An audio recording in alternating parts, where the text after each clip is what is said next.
Olá, minha gente, nós vamos refletir na segunda carta de Pedro, dar sequência a essas reflexões que temos feito. E hoje a gente fecha, então, nesse momento a gente fecha esse ciclo das cartas de Pedro, não é? Mas vamos orar. Senhor amado, nosso Deus e nosso Pai, te damos graças pelo teu amor e por tua bondade, te damos graças por tua misericórdia. Obrigado, Senhor, por este dia, por esta hora, por este tempo e pela liberdade que temos de nos reunirmos para estudar a tua palavra, para refletirmos a respeito das coisas relacionadas a ti. Dá-nos a tua direção e que tudo seja para a tua glória e para a nossa edificação. Em nome de Jesus. Amém. Amados, quando nós falamos da primeira carta de Pedro, nós enfatizamos o tempo todo aquela questão das lutas, as perseguições que os cristãos, de um modo geral, e inclusive o apóstolo, estavam enfrentando por parte dos romanos, que Pedro vai chamar de Babilônia, mas ele está se referindo a Roma, né? E nesta segunda carta, a coisa piorou. Nós temos um Pedro preso por causa do evangelho. Ele já está sentenciado à morte, morte de cruz, né? Há inclusive uma particularidade na história da tradição cristã, que diz que Pedro, ao saber que está sentenciado à morte de cruz, ele pede para ser crucificado de cabeça para baixo, porque não se acha digno de ter uma morte igual à de Jesus. Uma coisa curiosíssima, impressionante. Então ele está preso, ele está sentenciado à morte, ele será morto na cruz. E ele sabe, poucos dias lhe restam, pouco tempo de vida aqui neste plano ele tem, e sabe das lutas que a igreja na Ásia está enfrentando em toda parte. Todos os cristãos estão enfrentando as perseguições, prisões, mortes, etc. Então ele resolve escrever esta última carta, que é uma carta de despedida e uma carta de orientação e de despertar da fé e da esperança em Cristo no coração do povo de Deus. Nesse momento, a maior preocupação do apóstolo não são as perseguições em si, embora isso lhe preocupe, mas são os falsos mestres infiltrados na igreja. Pessoas que se autodeclararam mestres, ensinadores, professores, e estão deturpando a doutrina dos apóstolos, estão deturpando os ensinos de Jesus, estão inclusive escarnecendo, porque eles andam espalhando por aí que Jesus morreu sim, mas não ressuscitou. Nunca houve uma ressurreição. E que, portanto, nunca haverá uma volta de Jesus. Eles andam espalhando que os apóstolos inventaram tudo isso para fazer as pessoas criarem expectativas falsas de uma volta de Cristo. E o apóstolo então escreve a segunda carta para tentar resolver essa questão, dar ânimo à igreja e recuperar a fé e a esperança em Cristo que esta igreja está gradativamente perdendo. É muito importante nós estarmos atentos a isto, porque a esperança na volta de Jesus, e isso é discutido nesta carta de Pedro, essa esperança na volta de Jesus é que deve alimentar a nossa fé e alimentar o nosso ânimo e a nossa disposição de seguir em frente, de enfrentar, como se diz no ditado popular, chuvas e tempestades. Porque nós temos a certeza de que Jesus voltará e triunfará sobre todo o mal e nós com ele. Então, quando nós perdemos essa referência, a fé começa a titubear, começa a perder o sentido. E era o que aqueles falsos mestres estavam disseminando. Estavam enfraquecendo a confiança que as pessoas tinham em Cristo. Estavam fazendo aquelas pessoas a duvidarem da sua própria salvação, duvidarem da sua própria fé, da esperança de vida eterna. Eu não posso fechar os olhos para essa realidade, porque em nossos dias isso também é um fato. Falsos mestres estão espalhados e infiltrados em todo lugar. Pessoas que deturpam a palavra de Deus, dão interpretações às Escrituras apenas com a finalidade de satisfazer aos seus próprios interesses, seus próprios caprichos e objetivos, e não para satisfazer a Deus. Não são leais ao sentido que a Escritura dá de si mesma. Inventam, desvirtuam, e isso leva as pessoas a se afastarem ou a se desviarem da sã doutrina, da verdade pura do Evangelho. Pedro está preocupado com isto, por isso ele escreve a segunda carta. E ele vai mostrar que esses mestres são enganadores, são falsos, são hipócritas, porque eles estão vendendo um falso evangelho, um evangelho da facilidade,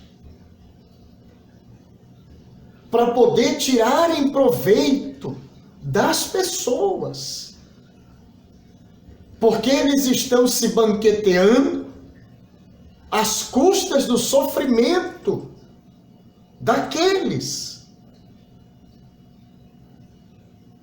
Ao mesmo tempo que eles levam essa falsa mensagem, essa deturpação do evangelho puro, eles estão sexualmente se envolvendo com todo mundo que podem. Eles não têm padrão moral nenhum. Eles não seguem nenhum referencial moral. Não se pautam pelo ensino da Escritura.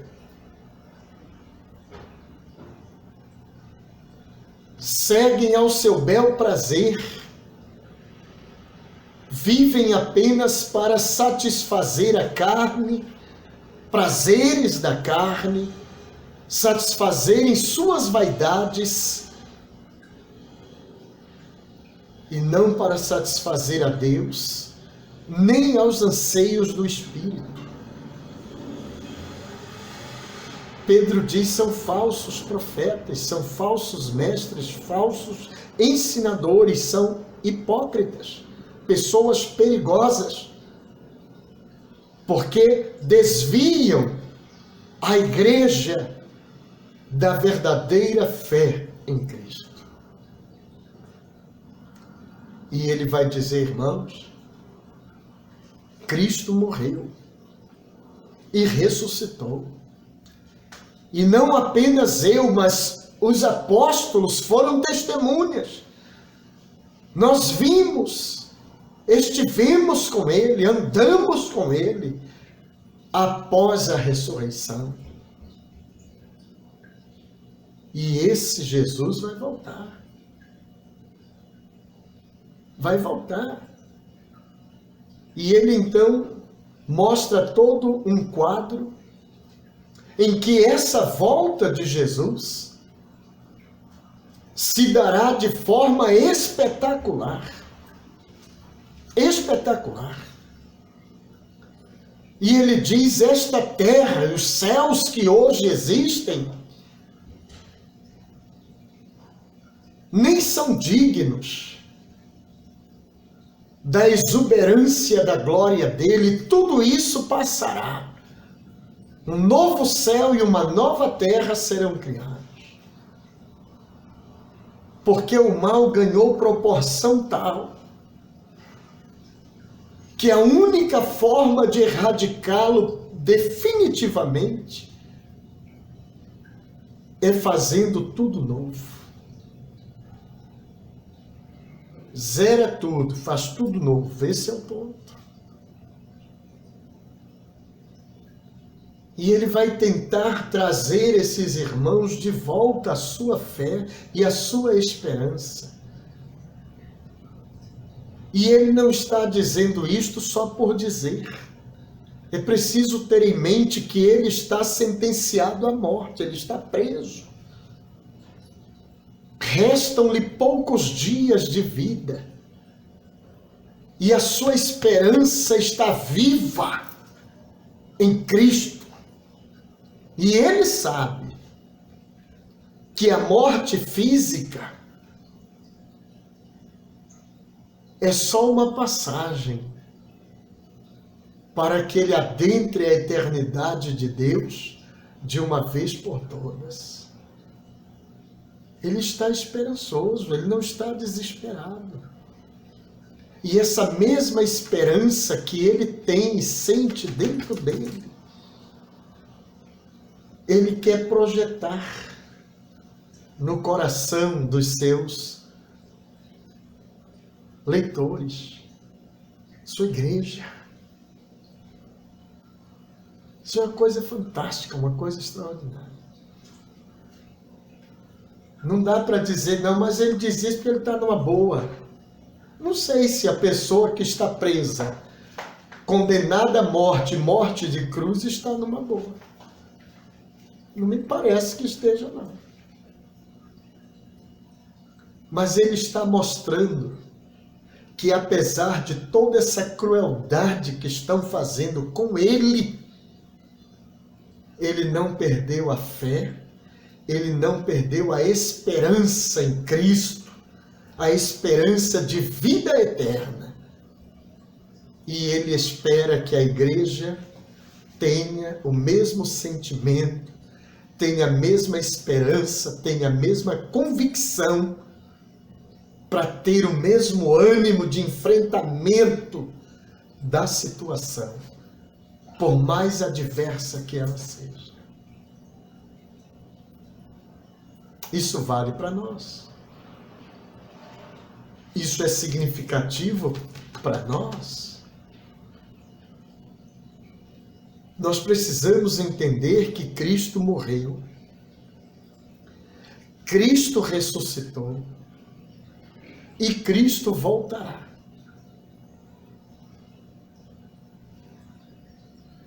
Existem diferentes interpretações sobre como será essa volta de Cristo.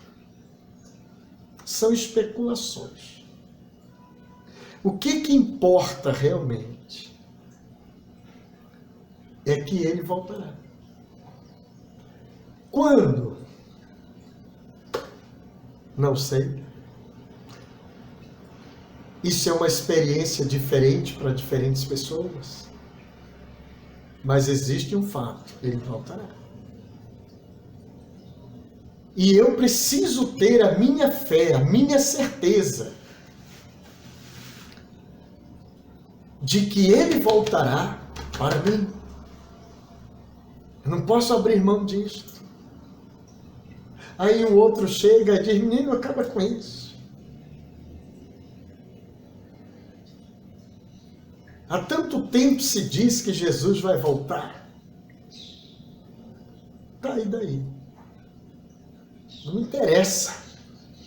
O que me interessa é que eu creio que ele vai voltar, e essa esperança é que me inspira a continuar. Essa esperança é que me diz que vale a pena seguir em frente. E eu sigo em frente.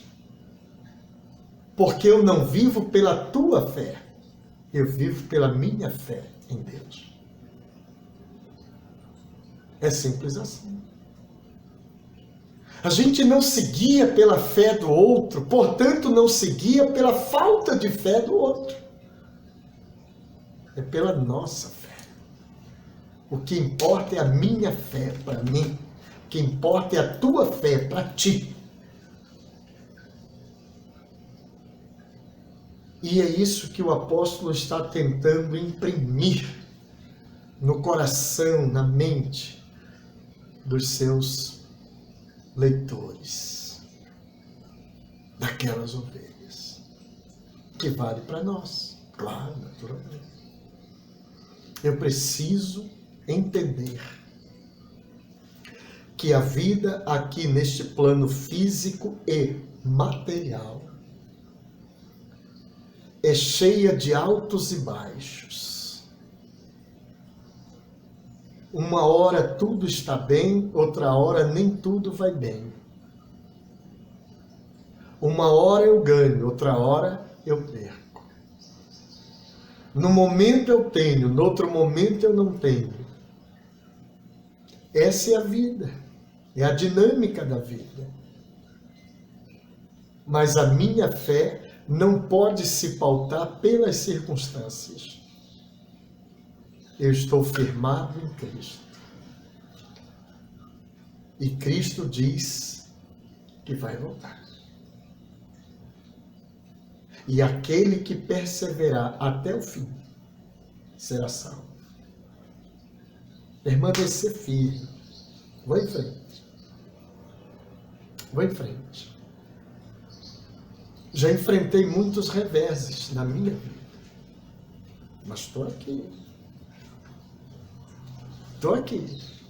Belo e satisfeito, claro. Mais satisfeito do que belo. Mas estou aqui. Não tem problema nenhum. É ir em frente. Ir em frente.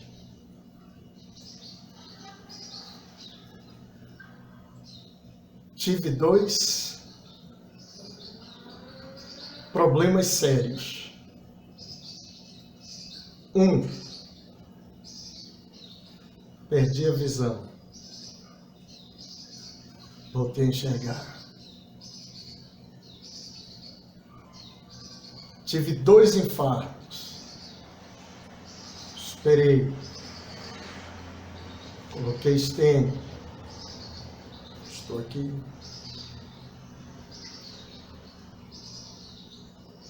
Eu não posso desistir só por causa de um problema ou outro. É ir em frente. Ir em frente. Nós temos que superar. Nós temos que abraçar a fé. Nos firmar na verdade de Deus, na sã doutrina. Não dar ouvidos a esse evangelho da facilidade. As pessoas às vezes tentam modernizar demais, contextualizam excessivamente, que desvirtuam o evangelho de Cristo. Cuidado com isso. Os falsos mestres estavam lá. E Pedro os enfrentou, mas esses falsos mestres estão aqui também no século 21. Nós temos que enfrentá-los. Mas como enfrentar? Conhecendo a palavra de Deus. É o que Pedro leva aos seus leitores. Conhecimento da palavra de Deus. Você precisa conhecer a palavra. Estudar a palavra, para que você possa ter conteúdo para filtrar o que os falsos ensinadores trazem e rejeitar o que não está de acordo com a sã doutrina. Mas se você não conhece, você compra gato por lebre. Então precisa estudar a palavra de Deus. Precisa estudar a Escritura. Precisa ler a Bíblia. Ler a Bíblia.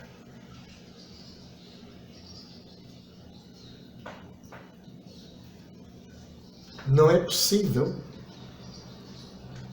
você enfrentar todas essas lutas só com oração. Estou dizendo que oração não funciona? Não, não estou dizendo isso.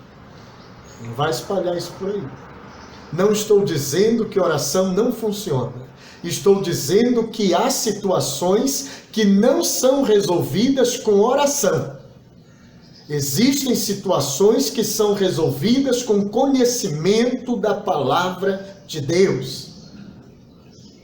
Porque o que vai alimentar você é a palavra. Ele é o pão que alimenta.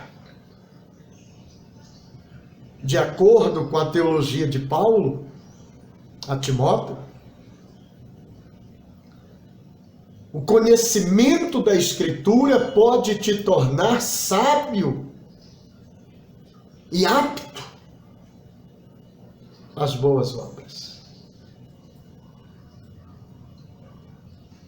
Então é preciso conhecer. E Pedro fala disto, antes de tudo, crescei na graça e no conhecimento de nosso Senhor e Salvador Jesus Cristo. Antes de tudo, cresça na graça e no conhecimento de nosso Senhor Jesus Cristo. A força dos falsos mestres está na nossa falta de conhecimento. Porque quanto menos eu conheço, mais eu acredito que o que ele está me dizendo é a verdade. Porque eu não tenho parâmetro. Eu não tenho argumento para contrapor o que ele está me dizendo. E se eu parto do pressuposto de que ele estudou, ele sabe. E se ele sabe o que ele está me dizendo, é confiável. Mas às vezes não é. Então eu preciso conhecer a palavra de Deus. Eu preciso buscar esse conhecimento, querer esse conhecimento. Porque é só assim que eu vou conseguir me equipar para enfrentar essa luta. Porque isso é uma luta, é uma prova. Então, nesse momento, a luta é interna. O povo está sendo provado internamente porque os seus próprios ensinadores são falsos. Fingem saber o que de fato não sabem. E eles fazem isto apenas para explorar a boa-fé das pessoas. Eles vivem uma vida boa, se banqueteando, vivem no luxo e vivem nos prazeres sexuais, se aproveitando apenas da boa-fé das pessoas. Ensinam só os que lhes convém ensinar. Cuidado. Temos que tomar cuidado. Bom, o que nós podemos extrair desta pequenina carta de Pedro? Primeiro, vou ler aqui. devemos viver como se Jesus fosse voltar hoje. Primeiro, que aí já está implícito que eu creio que ele vai voltar. Ponto. Creio que ele vai voltar. Segundo, que eu preciso viver de tal forma como se ele fosse voltar hoje. Então não tenho amanhã. O que eu tiver que fazer para melhorar a minha vida é hoje. O que eu tiver que fazer para glorificar a Deus é hoje. O que eu tiver que fazer para resolver o meu conflito com o próximo é hoje. Porque é só hoje que eu tenho. Eu tenho que pensar desta forma, para não ficar protelando. Amanhã eu vejo isso, amanhã eu vejo isso, e assim vai jogando sempre o amanhã, e o amanhã nunca chega, porque o amanhã não existe. O amanhã só existe linguisticamente. Na realidade, só existe hoje. Ninguém acorda amanhã. Todo dia que acorda é sempre hoje. Então, é hoje que existe. Temos que crer que Jesus vai voltar e viver de tal forma como se ele fosse voltar hoje. Segunda lição que extraímos daí. Falsos mestres estão em toda parte ensinando distorcidamente a verdade de Deus, seja na televisão, na internet, nas escolas, nas igrejas e outras que tais. Eu preciso entender que em todo lugar eles estão infiltrados. São pessoas inescrupulosas. São pessoas que estão pensando única e exclusivamente em si mesmas. E por isso elas constroem um conhecimento com o intuito de iludir o ouvinte, para alcançar os seus objetivos espúrios, não com a finalidade de causar benefício ao outro, mas a si próprio. Cuidado com isso. Falsos mestres estão em toda parte. Em toda parte. Preste atenção nisso. Por isso a importância de estarmos estudando a Escritura para termos cabedal, para podermos contrapor ao que o falso mestre traz, filtrarmos aquilo e separarmos o trigo do joio. Cuidado. Cabe a cada pessoa nascida de novo buscar se fundamentar, olha aí, na palavra de Deus para ser capaz de discernir a verdade do erro. Tem um curso ali de teologia. Não, mas eu não quero ser pastor, não vou fazer. Amado, acaba com isso. Tira essa ideia da tua cabeça. Estudar a teologia, estudar a Bíblia, estudar o teor da Escritura, não é só para pastor. Você acha que é só pastor que precisa conhecer a Escritura? Não, todo cristão precisa conhecer profundamente. Quando Pedro diz: estai preparados para responder a qualquer um que quiser saber a respeito da esperança que há em vós. O que você acha que é isso? É estudar, estar preparado de conhecimento, de conteúdo. Então, se tem um curso de teologia, vá lá e faça. Curso bíblico, não importa o termo que se use. Vá lá, vai estudar a Bíblia. Ah, mas eu já fiz um curso de teologia aí. Grande coisa, amado, o conhecimento é dinâmico. Então vai, estuda mais um pouco, porque nunca é demais. Investe um pouco mais nisto, porque tu estarás melhor preparado para defender a tua fé. Não é fé do outro, não, é a tua fé. Os teus princípios, os teus valores.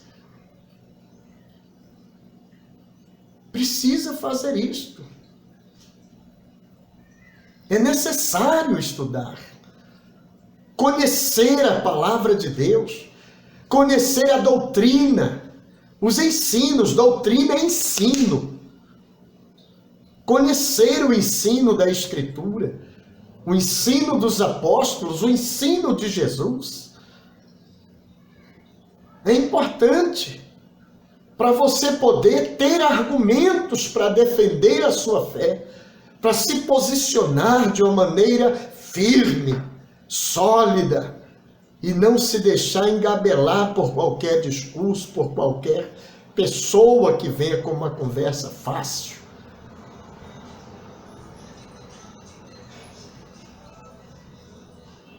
Devemos aplicar em nossa vida cristã diária a mesma receita para o crescimento na fé que Pedro dera àquelas igrejas. Claro, é crescer na graça e no conhecimento do Senhor. Essa é a receita. É estudar as Escrituras para ter argumento, conhecimento para defender a sua fé. O que ele disse para eles lá, vale para nós aqui. A mesma coisa. A mesma coisa. Isso é significativo. No outro dia, ouvindo uma entrevista de uma pessoa que escreveu o enredo de uma novela sobre Jesus. A pessoa nunca leu a Bíblia na sua vida, só leu para escrever a novela. E ao ser perguntada sobre tudo que é colocado ali em cena, na dramaturgia, está na Bíblia? Ela disse, não está. E o que não está lá eu invento, mas os crentes não leem a Bíblia mesmo, não conhecem. Meu Jesus! O pior e o mais triste disto é que ela não está muito errada, não. Boa parte dos cristãos não leem a Bíblia, não conhecem. Por isso são mais facilmente enganados. Presta atenção. Depois, o fundamento da nossa fé é e sempre será a mesma palavra de Deus que Pedro e os demais apóstolos pregaram. Precisa ser. Precisa ser. A mesma palavra. A sã doutrina é isto. É aquela palavra original, pura, autêntica, sem deturpações. Nós precisamos basear a nossa fé na doutrina dos apóstolos, nos ensinos de Jesus que nos são transmitidos pelos apóstolos. Então nós temos que zelar por aquilo que dizemos acreditar. Eu creio em Cristo. Amém, irmão? Que bom. E você estuda as palavras de Cristo para não ter tempo. Que crença mais fajuta essa? Porque se você crê em Cristo, então é natural que você invista nessa crença. Queira conhecer mais e melhor a respeito daquele ou daquilo que você crê. É natural. Mas quando a pessoa não se predispõe a isto, é questionável se ela crê mesmo em Cristo. Então Pedro está preocupado com aquelas igrejas da Ásia Menor naquele contexto. Mas essa preocupação também é verdadeira hoje, porque vivemos um contexto também de muita luta, muita perseguição, muitas ideologias circulando, muitas filosofias Cuidado com isso, tem muita psicologia entremeada nas pregações de hoje, tem muita filosofia entremeada. Cuidado! Nós precisamos extrair a sã doutrina da Escritura para os nossos dias. E dizer, e mostrar, e ensinar a verdade, para que as pessoas não vivam ludibriadas, enganadas. Não podemos buscar seguidores para nós, porque se eu disser a verdade do jeito que ela é, a pessoa não vem mais na minha igreja. Grande coisa, você não está buscando seguidor para você. Não é você a estrela que tem que brilhar, é Cristo. Pregue a verdade, diz a Escritura. Seja em tempo, seja em fora de tempo, mas pregue. Mas para pregar a verdade, tem que conhecer a verdade. Então estude. Estude. E depois estude mais, e depois estude mais ainda. É assim a vida. Pedro está preocupado com uma igreja que sofre. E o pior sofrimento vem de dentro, dos falsos ensinadores, deturpadores da verdade de Deus. Nos nossos dias, não é diferente. Precisamos, portanto, nós termos o compromisso de ensinar a verdade e nós termos o compromisso de estudarmos para conhecermos a verdade. Nós vamos ficar por aqui. Que Deus nos abençoe, nós vamos orar. E até um próximo encontro, se Deus quiser. Senhor amado, nosso Deus e nosso Pai, nós agradecemos a Ti pelo Teu amor e por Tua bondade. Agradecemos porque tens nos mostrado a Tua palavra. Agradecemos porque tens nos dado a oportunidade de refletir sobre a Tua palavra. Ajuda-nos, Senhor, a vivenciarmos no dia a dia essa palavra, a estudarmos, a conhecê-la, nos aprofundarmos nela, para melhor desenvolvermos a nossa fé, para melhor mantermos a nossa esperança em Ti e melhor, com mais firmeza, com mais prontidão, seguirmos em nossa caminhada. Colocamos-nos nas Tuas mãos e que se faça a Tua vontade. Em nome de Jesus. Amém. Então, agradecemos a sua participação e até um próximo encontro, se Deus quiser.